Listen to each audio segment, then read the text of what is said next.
வந்தாள் மகாலட்சுமியே என் வீட்டில் என்றும் அவள் ஆட்சியே.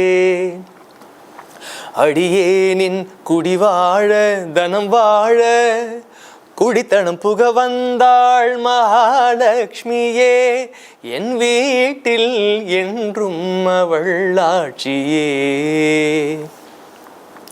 பக்தனின் வீட்டோடு தங்கிவிட்டாள், பண்டிகை நாள் பார்த்து பொங்கல் இட்டாள்.